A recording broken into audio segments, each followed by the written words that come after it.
ಸ್ನೇಹಿತರೆ ನಮಸ್ತೆ. ನನಗೊಂದು ಸಣ್ಣ ಡೌಟು, ಒಂದು ಅನುಮಾನ ಇದೆ. ಯಾರಾದರೂ ಉತ್ತರ ಗೊತ್ತಿದ್ರೆ ನನಗೆ ಉತ್ತರ ಕೊಡಿ. ಅಕಸ್ಮಾತ್ ನಿಮಗೂ ಈ ಅನುಮಾನ ಕಾಡ್ತಾ ಇದೆ ಅನ್ನೋದಾದರೆ ಈ ವಿಡಿಯೋವನ್ನು ಶೇರ್ ಮಾಡಿ ಯಾರ ಹತ್ರನಾದರೂ ಉತ್ತರ ಕೇಳಿ. ಸ್ನೇಹಿತರೆ, ಈ ಅನಾಮಿಕ ಅಂತ ಒಬ್ಬ ವ್ಯಕ್ತಿ, ನಾನು ಬುರುಡೆಗಳನ್ನು ಇಂತಿಂಥ ಜಾಗದಲ್ಲಿ ಹೂತಿದ್ದೀನಿ, ಬಲವಂತವಾಗಿ ನನ್ನ ಕೈಲಿ ದೇಹಗಳನ್ನು ಹೂತಾಕ್ಸಿದ್ರು. ನನಗೆ ಬಲವಂತವಾಗಿ ಶವಗಳನ್ನು ಹೂತಾಕು ಅಂತ ಹೇಳಿದ್ರು. ನಾನು ಈ ಭಾಗದಲ್ಲಿ ಹೂತಾಕಿದ್ದೀನಿ ಅಂತ ಇದುವರೆಗೂ 16, 17 ಪಾಯಿಂಟ್ಗಳನ್ನು ಮಾಡಿ ತೋರಿಸ್ದ.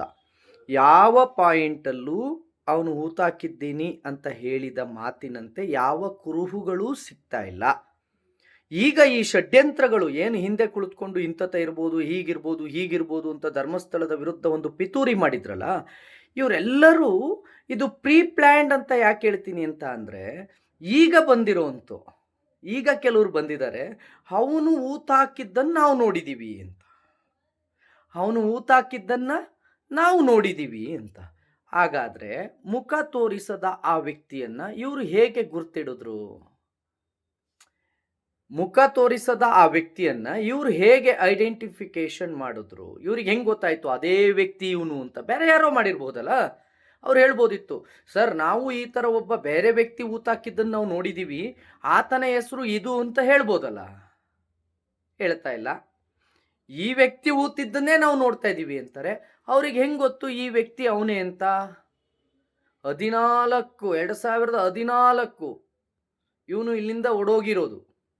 ಅಲ್ಲಿಂದ ಇಲ್ಲಿವರೆಗೂ 10 ವರ್ಷ ಆಗಿದೆ.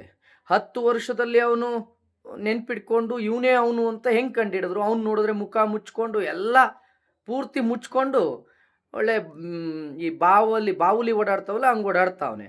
ಇವ್ರಿಗೆ ಹೆಂಗೆ ಗೊತ್ತಾಯ್ತು ಅವನೇ ಅಂತ? ಇಟ್ಸ್ ಎ ಪ್ರೀ ಪ್ಲ್ಯಾಂಡ್, ವ್ಯವಸ್ಥಿತ ಸಂಚು. ಫಸ್ಟು ಒಬ್ಬನ ಕಳಿಸೋದು, ಅದನ್ನು ನ್ಯೂಸ್ ಮಾಡಿಸೋದು, ದೊಡ್ಡ ಮಟ್ಟಕ್ಕೆ ತಲೆಬುರುಡೆ ಸಿಗುತ್ತೆ ಅಂತ ಹೇಳೋದು. ಅಕಸ್ಮಾತ್ ಯಾವಾರು ಸಿಕ್ಕಿದ್ರೆ, ಈ ಹಿಂದೆ ಏನಲ್ಲ ಅನಾಥ ಶವಗಳಿತ್ತು, ಅದನ್ನು ದಾಖಲೆ ಸಮೇತ ಏನು ಊತಿದ್ದಾರೆ, ಆ ದೇಹಗಳೇನಾದ್ರು ಸಿಕ್ಬಿಟ್ರೆ ಅದನ್ನು ದೊಡ್ಡ ನ್ಯೂಸ್ ಮಾಡಬಹುದು. ಸಿಕ್ಕಿಲ್ಲ ಅಂತ ಅಂದರೆ ನಾವು ಐ ವಿಟ್ನೆಸ್ ಆಗಿ ಒಂದು 5 ಜನಕ್ಕೆ ಕಳಿಸ್ತೀವಿ, ಒಂದು 6 ಜನಕ್ಕೆ ಕಳಿಸ್ತೀವಿ. ಪ್ಲ್ಯಾನ್ ತುಂಬ ಚೆನ್ನಾಗಿ ಮಾಡಿದ್ದಾರೆ.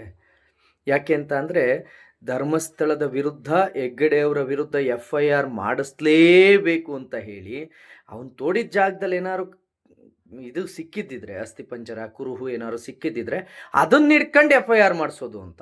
ಅಲ್ಲಿ ಸಿಗ್ಲಿಲ್ಲ ಅಂದರೆ ಅವ್ನು ಹೂತಾಕಿದ್ದು ನಾವು ನೋಡಿದ್ದೀವಿ ಅಂತ ಐ ವಿಟ್ನೆಸ್ ಕೇಳುತ್ತಲ್ಲ ನ್ಯಾಯಾಲಯ. ಐ ವಿಟ್ನೆಸ್ ಏನು, ನೀನು ಹೂತಿದ್ಯಾ ಅನ್ನೋದಕ್ಕೆ, ಅದಕ್ಕೆ ಒಂದು 5-6 ಜನನ ಕಳಿಸೋದು.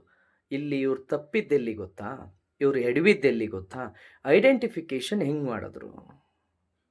ಇವನು ಅವನೇ ಅಂತ ಹೇಗೆ ಐಡೆಂಟಿಫಿಕೇಶನ್ ಮಾಡಿದ್ರು? ಅವನು ಮುಖ ಮುಚ್ಕೊಂಡಿದ್ದಾನೆ, ಇವ್ರಿಗೆ ಹೆಂಗೆ ಗೊತ್ತಾಯ್ತು ಅವನೇ ಅಂತ? ಕಳ್ಳರು ಎಷ್ಟೇ ಪ್ಲ್ಯಾನ್ ಮಾಡಿದ್ರು ತಗ್ಲಾಕೊಳ್ತಾರೆ. ಕಳ್ಳರು ಎಷ್ಟೇ ವ್ಯವಸ್ಥಿತ ಪ್ಲ್ಯಾನ್ ಮಾಡಿದ್ರು ತಗ್ಲಾಕೊಳ್ತಾರೆ, ಎಲ್ಲೂ ಹೋಗಲ್ಲ. ಇನ್ನೂ ಅನೇಕ ಅಪ್ಡೇಟ್ಗಳು ನಾನು ಕೊನೆಗೆ ಲಾಸ್ಟಿಗೆ ಹೇಳ್ತೀನಿ. ಇನ್ನೂ ಅನೇಕ ವಿಚಾರ ಇದ್ದಾವೆ ಇವರವು, ಹೀಗೆ ತಗ್ಲಾಕೊಳ್ತಾರೆ. ಇದು ಜಸ್ಟು ನಿಮ್ಮೆಲ್ಲರಿಗೂ ಒಂದು ಸಣ್ಣ ಕುರುಹು, ಇದು ಪ್ರೀ ಪ್ಲ್ಯಾಂಡ್ ವ್ಯವಸ್ಥಿತ ಸಂಚು ಅನ್ನೋದಕ್ಕೆ. ಮೊನ್ನೆ ಒಂದು 6 ಜನ ಬಂದರು, ಇವ್ನು ಊತಿದ್ದು ನಾವು ನೋಡಿದ್ದೀವಿ ಅಂದರು. ಇವತ್ತೊಂದಿಬ್ರು ಬಂದರು, ಇವ್ನು ಊತಿದ್ದು ನಾವು ನೋಡಿದ್ದೀವಿ ಅಂದರು. ಹಾಗಾದರೆ ಅವನೇ ಇವನು ಅಂತ ಹೆಂಗೆ ಕಂಡಿಡಿದ್ರಿ ನೀವು? ಅವನು ಮುಖ ಮುಚ್ಕೊಂಡಿದ್ದಂತಾನೆ, ಹೆಂಗೆ ಐಡೆಂಟಿಫಿಕೇಶನ್ ಮಾಡಿದ್ರಿ? ಯಾರೋ ಊತಿದ್ದು ನಾವು ನೋಡಿದ್ದೀವಿ ಅಂತ ಹೇಳಿದ್ದಿದ್ರೆ ಅದು ಎರಡನೇ ಪ್ರಶ್ನೆ. ಇವನು ಊತಿದ್ನೇ ನಾವು ನೋಡಿದ್ದೀವಿ ಅನ್ನೋಕೆ ಅವನೇ ಇವನು ಅಂತ ನಿಮ್ಗೆ ಹೆಂಗೆ ಗೊತ್ತಾಯ್ತು? ತಗ್ಲಾಕೊಳ್ತೀರಾ, ಪ್ರತಿ ಒಬ್ಬರು ತಗ್ಲಾಕೊಳ್ತೀರಾ. ಅಣ್ಣಪ್ಪ ಸ್ವಾಮಿಯ ಶಾಪ ಸುಮ್ಮನೆ ಇರೋದಿಲ್ಲ. ಮತ್ತು ಇನ್ನೊಂದು ಹೇಳ್ತೀನಿ, ದೇವ್ರು ನೋಡ್ಕೊಳ್ತಾನೆ ಅಂತ ಸುಮ್ಮನಿರೋ ಸಮಯ ಮುಗಿದಿದೆ. ರಾಜ್ಯದ ತುಂಬ ಇರ್ತಕ್ಕಂಥ ಧರ್ಮಸ್ಥಳದ ಭಕ್ತರು ದೇವಸ್ಥಾನದ ವಿರುದ್ಧ ನೀವು ಮಾಡ್ತಾ ಇರೋ ಈ ಷಡ್ಯಂತ್ರದ ವಿರುದ್ಧ ತೊಡೆ ತಟ್ಟಿ ಬೀದಿಗಿಳಿತಾರೆ. ಸ್ವಲ್ಪ ದಿನಗಳಷ್ಟೇ, ಇನ್ನೊಂದು ವಾರದ ಒಳಗಡೆ ಖಂಡಿತ ರಾಜ್ಯದ ತುಂಬೆಲ್ಲ ತುಂಬಿರುವ ಮಂಜುನಾಥನ ಭಕ್ತರು ಧರ್ಮಸ್ಥಳಕ್ಕೆ ಹೊರಡೋದಕ್ಕೆ ಸಿದ್ಧರಾಗಿದ್ದಾರೆ. ಸದ್ಯದಲ್ಲೇ ದಿನಾಂಕ ತಿಳಿಸ್ತೀವಿ. ಧರ್ಮಸ್ಥಳಕ್ಕೆ ಮಂಜುನಾಥನ ಭಕ್ತ ಸಾಗರ ಬರೋದಿದೆ. ಅದೇನೇನು ಪಿತೂರಿ ಮಾಡ್ತೀರಿ ಅಷ್ಟರೊಳಗೆ ಮಾಡ್ಕೊಳ್ಳಿ. ಈ ಯಾರ್ಯಾರು ಷಡ್ಯಂತ್ರ ಮಾಡ್ತಾ ಇದ್ದೀರೋ ಅವ್ರಿಗೆ ಹೇಳ್ತಾ ಇರೋದು, ಅದೇನೇನು ಷಡ್ಯಂತ್ರ ಮಾಡ್ತೀರಾ ಮಾಡಿ ಮುಗಿಸ್ಕೊಳ್ಳಿ. ಭಕ್ತರ ಪ್ರವಾಹ ಧರ್ಮಸ್ಥಳಕ್ಕೆ ಬರೋದಿದೆ, ಜಾಗೃತೆ.